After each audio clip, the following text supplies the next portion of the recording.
1480 WHBC. It's Kenny and JT. Hey, gang, if you haven't been to our new Great Deal website, it is time for you to do so. Offers for restaurants and businesses, half off $50 gift certificates. You get them for just $25. You can get great deals by going to 330deals.com right now. 330deals.com. Palumbo's was today, right, JT? Sold out. Did it really? I wanted to get a couple, too. Damn, that's 100 gift certificates that sold out. $25 each. And they're worth $50. You need to check this thing out every day to see what great deal. Like Recharge Canton still up there right now. Mm-hmm. You want to take care of yourself, self-wellness, self-care? Check out Recharge Canton. Same thing, $50 gift certificates for $25. Simply go to 330deals.com right now and take advantage of that. All right, let's go to the hotline right now, talk some Cleveland Browns football. And we bring in the outstanding Browns beat reporter, brownzone.com. Follow him on Twitter at Scott Petrak. He is Scott Petrak. Scotty, how are you today? Do we have him, Brian? I think we might have lost him. There we are. Hey, there he is, Scotty. Thanks for making time for us. We appreciate it very much. Scotty, who interviewed today? Let's start right there with who interviewed today for the Cleveland Browns job. Nate Shieldhouse, the Ram pass game coordinator, and Jesse Minter, the Chargers defensive coordinator. All right. How many does that bring then as far as the total number of guys interviewed by the Browns for their head coaching job? 8. Is this more than in past interviews for head coaching jobs? No, this is on par with it. I think it's on par, and I think if you look around the league, guys, that it started to go in that direction. I think the Ravens, who didn't even have an opening until later in the week last week, I think they're in double digits already. So that's the way the league seems to be trending. You want to interview as many people as possible, get as many opinions, get insight into buildings, all those things that go along with the interview process. So they're at 8. I think Grant Udinski is supposed to be tomorrow, so that puts it at 9. It could even grow further than that. Scotty, for me, this is one of the questions people ask me all the time, and I know it sounds kind of like off-kilt. I have to ask it anyway, because when we think of what the Pittsburgh Steelers might do, and we know that they've only had 3 coaches in 90 years, whatever it's been, they're going to get their type of guy, and they understand what they want. Do we know who's really conducting these interviews, and do we trust that to get our guy finally? I got a couple things there, JT. All right. One is, it's interesting when people say they know what the Steelers guy is.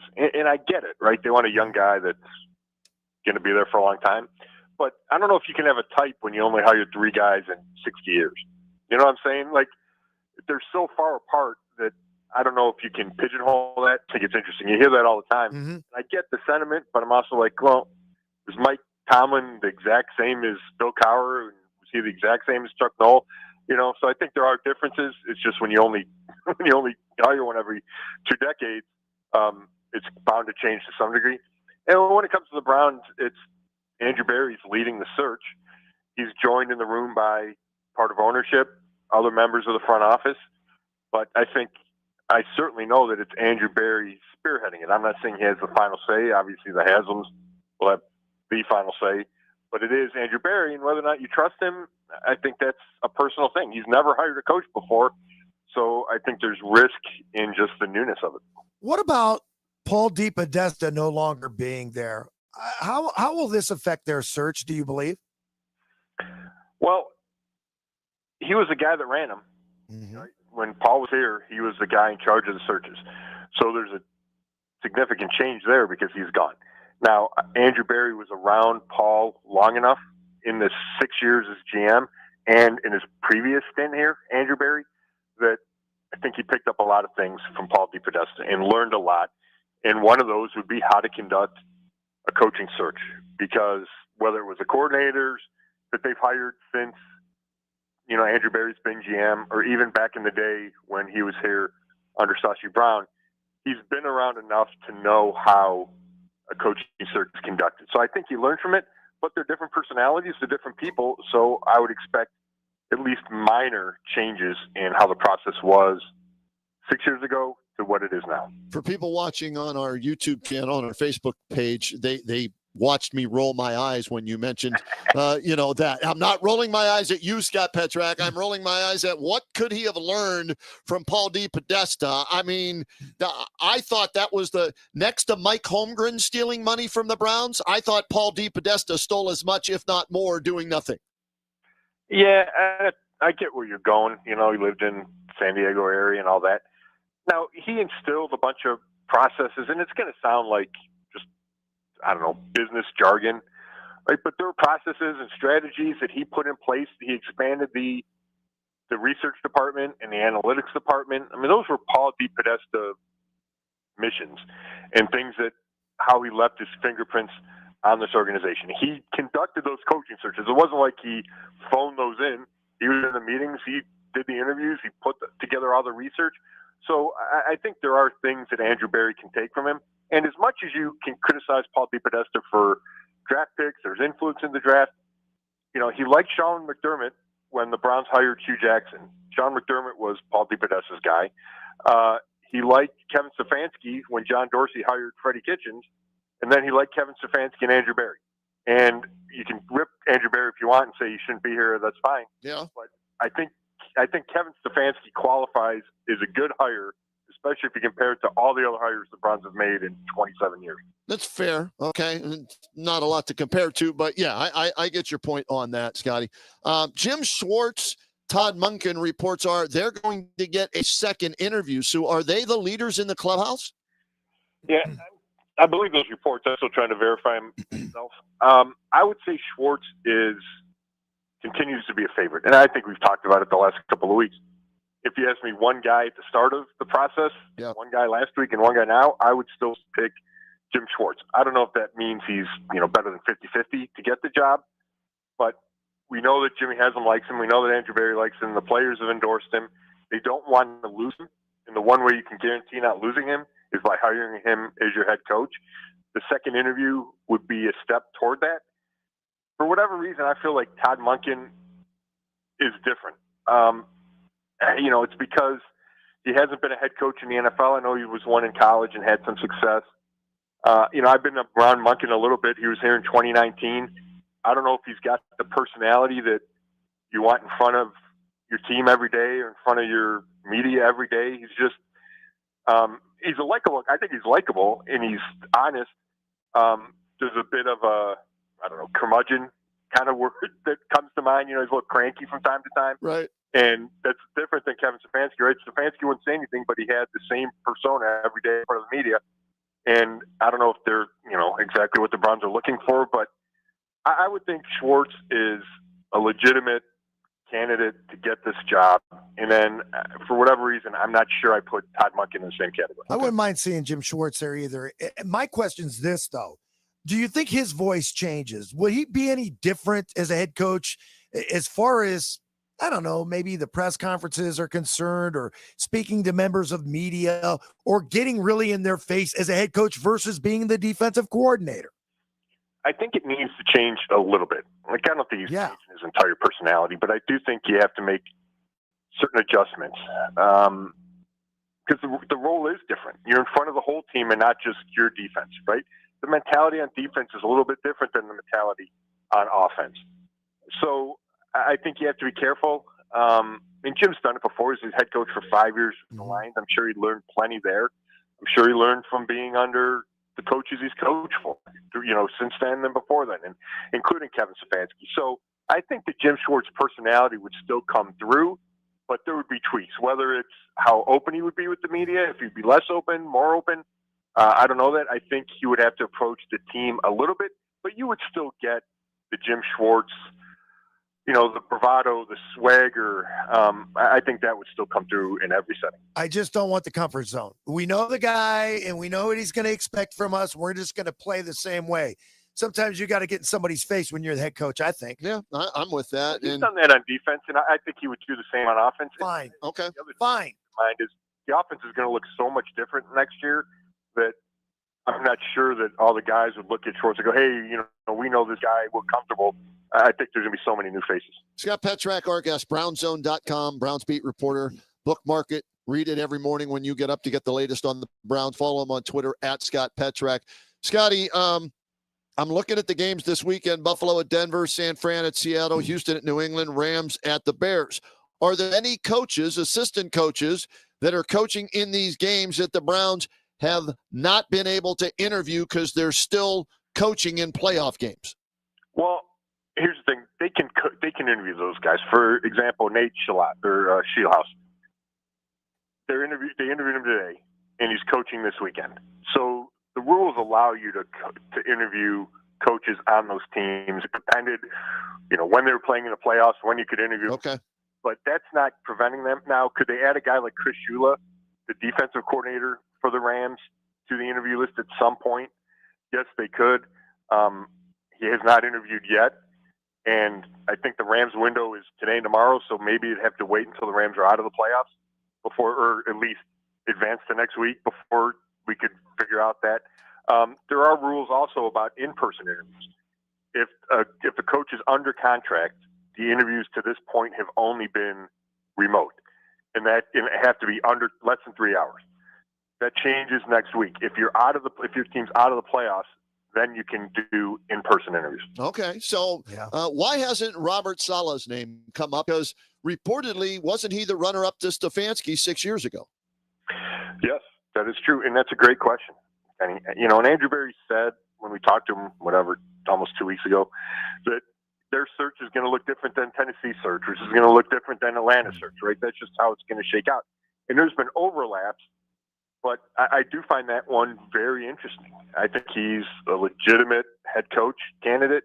He struggled with the Jets, but I think that's to be expected when you don't have a quarterback and you go get Aaron Rodgers and he gets hurt, in the first quarter of his first game.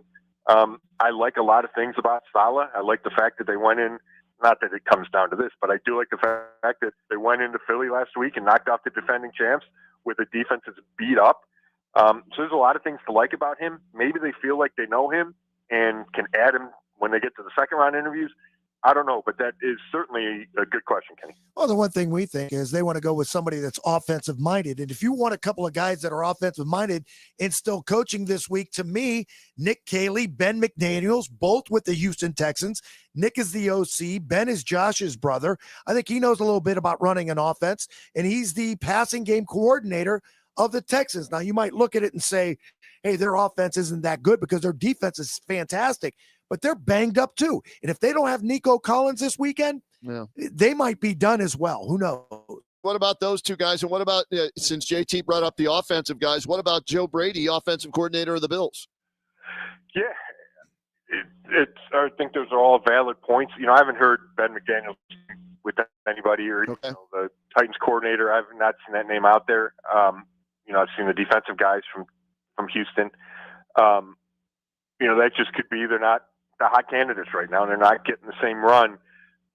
Obviously Houston is a defensive-minded team. Mm-hmm. I think you're right about Nico Collins. I think New England's going to beat Houston anyway, but not having Nico Collins makes a big difference, I think, for Houston.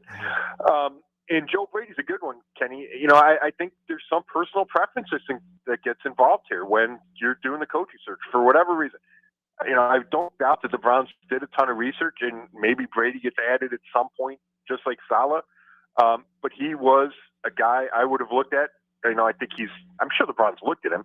I couldn't tell you right now why he hasn't been part of the interview group when there are other candidates in mind. Maybe they reach out and he says, you know what, I'm not interested. So then it doesn't become we requested something. You know what I'm saying? Right.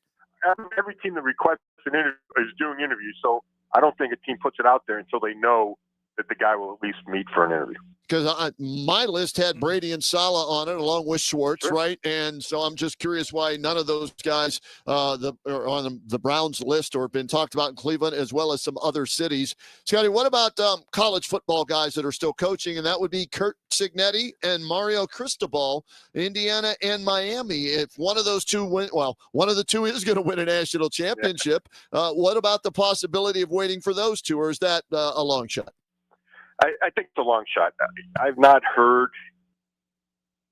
Let me say this. I've heard that question has been asked. I haven't got any sense that that there's a dark horse candidate out there. Right. I certainly think those guys who qualify is that, and maybe it's just being kept under the radar.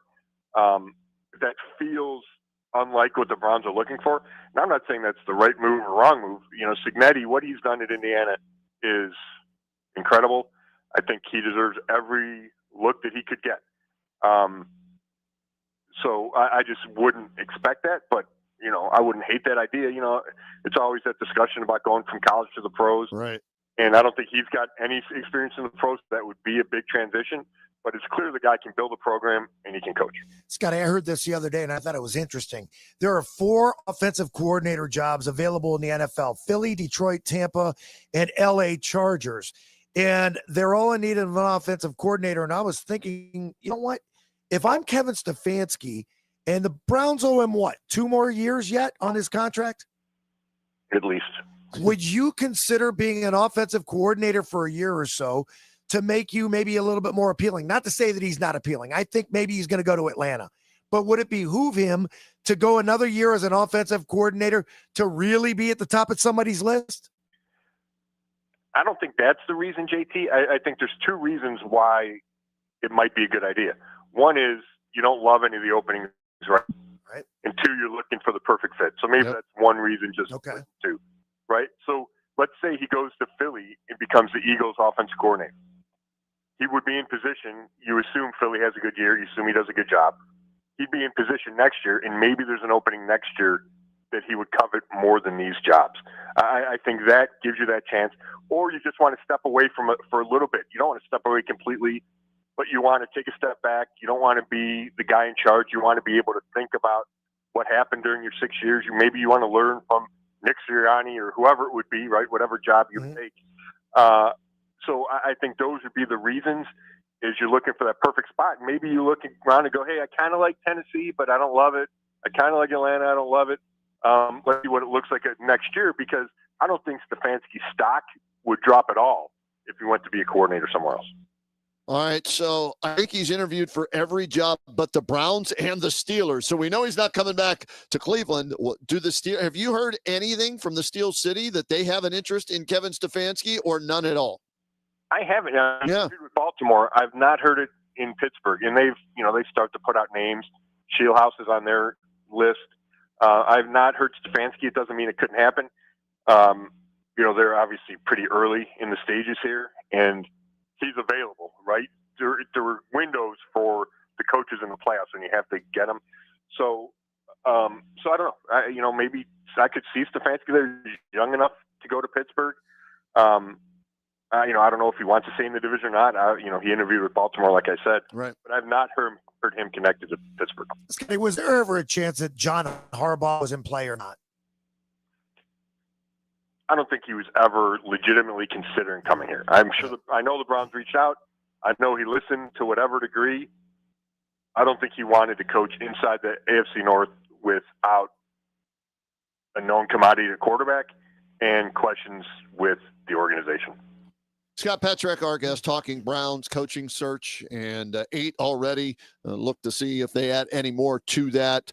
Shieldhouse in town today, along with Minter tomorrow. Udinsky, is it, from the Jaguars? There you go. Yeah. What do you know about him? I'll be honest with you, Scott. I never heard of the guy. Well, youngest guy among candidates, 30 years old, just turned 30 this week. He's never called plays in the league. I think he graduated from college in 2018. But he worked in Minnesota with Kevin O'Connell, which looks good on a resume. Yeah. He went and works with Liam Cohen this year. The Jaguars have tremendous success, go to the playoffs. Trevor Lawrence has a big year. They have a big year. And if you listen to people talk about him, it's glowing, and it's all, we know this guy's going to be a star, right? So the question is, do you trust that at 30? Do you trust it now? Do you try to get ahead of the curve, right? Because if he's going to be head coach, doesn't matter if you get it now or somebody else gets him a year from now or 2 years from now. So there certainly would be excitement there, but there's risk in, hiring a guy that's never been a head coach and has really never even called plays. I don't know if you want to do that or not. I think it's an interesting thing. Sean McVay's resume was similar when he got hired by the Rams, so that's a model that people look at. Yeah. But you got to get it right? If you take that risk, you got to get it right. Wouldn't Tommy Rees at 33 be ahead of that guy? Well, I mean, Tommy Reese has been in the building, right? The Browns know Tommy Reese. It doesn't feel like Tommy Reese is going to get this job. So, it's not just an age thing. I mean, Tommy Reese is considered a bright guy with a bright future too, right? So all these guys are in a boat. Like, they're all similar type of candidates. It's which one do you like? Which one do you see, whatever you're looking for, leadership qualities, intangibles, you think he's a genius, whatever it is that can separate one guy from the next, because all these guys are great recommendations. All of them have, certain have resumes that are impressive to a certain extent. It's who do you think can be your guy? All right, Scotty, how about this angle? I think, this is just me, I think they're interviewing as many coaches as possible, not only for their head coaching job, but for their defensive coordinator and offensive coordinator positions, depending on who they hire. So let's say Schwartz is the favorite. Could a Udinski then be the assistant head coach and offensive coordinator and actually call plays? Kenny, I don't know that to be sure. Like, I know he would call plays, but is that a big enough promotion where you could get him to leave Jackson, right? I think that's a legitimate question because the title would be the same. Now, Shieldhouse, that would be. You go from pass game coordinator to offensive coordinator. They can't stop that. The Rams couldn't stop that promotion. So I certainly think you're right in your premise, is that they're interviewing guys with the idea that maybe they fit in a different role. And when you go back to Schwartz, part of me says there needs to be a bigger change. You can't just fire the head coach when you go 8-26 over the last 2 years, and then keep the defensive coordinator and keep Tommy. It wouldn't, in my opinion. But if you're trying to convince people about the reason to hire Jim Schwartz, if you paired him with one of these bright young coordinators that you could get to fill this role, and let's go with Shieldhouse because he definitely would fit if he's willing to take this job. Then I think that's a really intriguing combination. You get the stability of your defense, stability of your defense coordinator sticking, but then you get the young offensive mind as you're trying to turn around this offense. I think there's something really interesting to that type of pairing. One last thing, Brian, give me 30 seconds with Scott Petrak here. The Steelers yesterday told all their assistant coaches, look for other jobs. The only way you're staying is if we hire a guy and he wants you. So in other words, Arthur Smith, good riddance as a Steeler fan, right? Thank God. Get rid of him. Same thing. Why haven't they told Bubba Ventrone to pack his bags, huh? I don't have that answer, Kenny. Jesus. I asked Andrew Berry after the season if anybody else was let go, and they said no. So I know Andrew Berry is a big Bubba Ventrone fan when they hired him. I would assume the new coach makes a change there, but they obviously did not feel the need to do that right away. All right, last thing. Sorry, Brian Novak. One more question. Scotty, how long will this go? How long before they name a coach? Well, it could get done next week, right? In-person interviews, especially if it's a guy like Jim Schwartz who's available. But if the guy they like is one of the playoff guys, whether that's, Aiden Dirty, the Seahawks defense coordinator, or Shieldhouse, or one of the guys still in the playoffs, then you got to wait till that team's out of the playoffs. So it could be next week, could drag on until after the Super Bowl, depending on who they want to hire. Great stuff, Scott Petrak, not only with us here today, but at brownzone.com all season, and especially now as this coaching search continues. Keep up the fantastic work, Scotty. We'll talk to you next week and see if they... Thanks, fellas. Scott Petrak, follow him again, brownzone.com and at Scott Petrak on Twitter for all the latest news on your Cleveland Browns.